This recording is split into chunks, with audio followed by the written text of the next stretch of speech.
What happens when a quiet teenager from a powerful family becomes the target of a ruthless, late-night joke?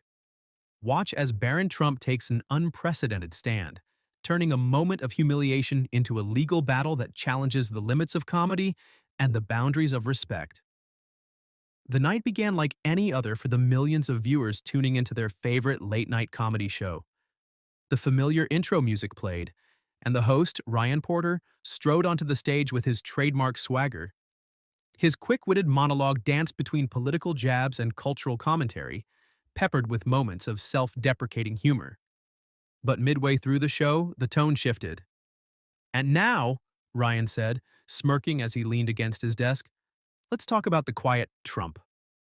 A picture of Barron Trump, the 18-year-old youngest son of the former president, flashed on the screen. The audience chuckled hesitantly, unsure of what was coming.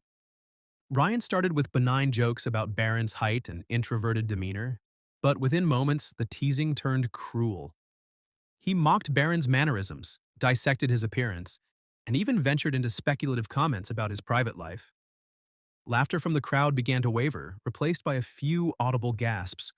Still, Ryan doubled down, delivering a punchline so harsh that silence rippled through the studio. Miles away in Florida, Barron sat in his bedroom, scrolling through his phone. Social media was already buzzing with clips of the segment. His chest tightened as he replayed it, disbelief and anger mixing with a deep pang of hurt. It wasn't just a joke. It felt targeted, personal, and cruel. The backlash was swift. Hashtags like "Toddy Too Far" and "Defend Barron" began trending on Twitter. Critics condemned Ryan's remarks, while some fans defended them as harmless comedy.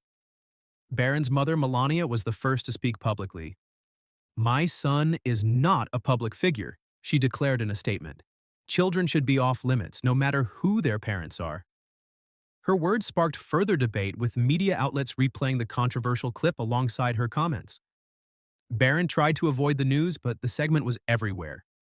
Strangers debated his worth, comedians riffed on his reaction, and pundits weighed in on his life as though he were a character in a play.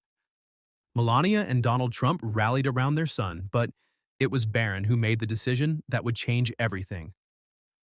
"I want to file a lawsuit," he said one evening, standing in the family's ornate living room. Donald raised an eyebrow. "You sure about this, kid? It won't be easy." Barron nodded, determination etched on his face. "They crossed a line. If I don't stand up, who will?"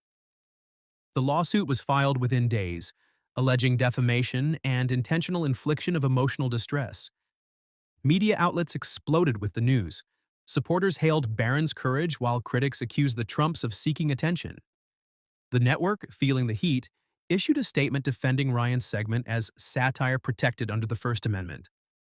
But leaked emails from the show's producers hinted at a calculated effort to provoke.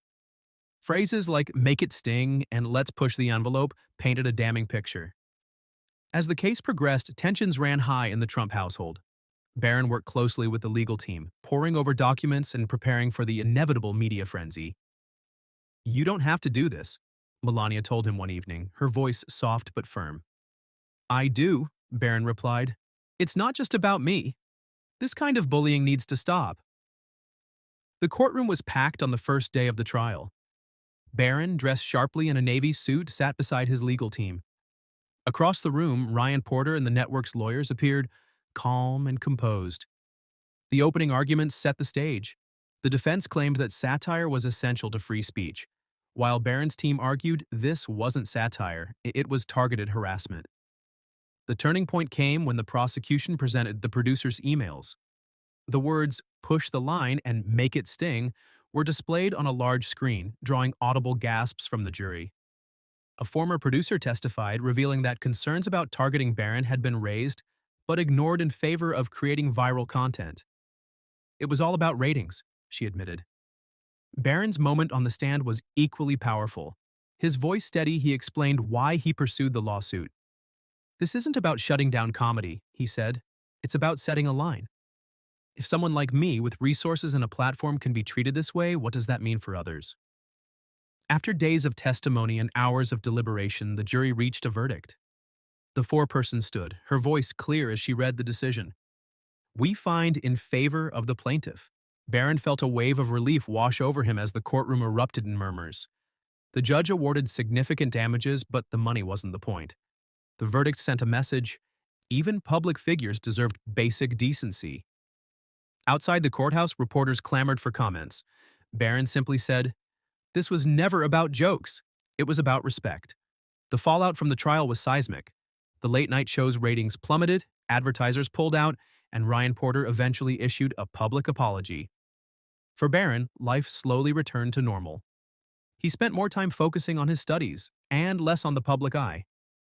But he carried the experience with him, knowing he'd stood up not just for himself, but for others who couldn't. And as the world moved on, one thing became clear: the line they'd crossed would not be forgotten. If this story captivated you with its twists, drama, and powerful message, imagine the countless other stories we have waiting for you. At Tailcraft, we dive into the extraordinary, the untold, and the unforgettable. Stories that inspire, challenge, and entertain. Don't miss out on our next gripping narrative. Subscribe to our channel now and become a part of a growing community that loves powerful storytelling as much as you do. Your next adventure is just one click away. Join us on Tailcraft.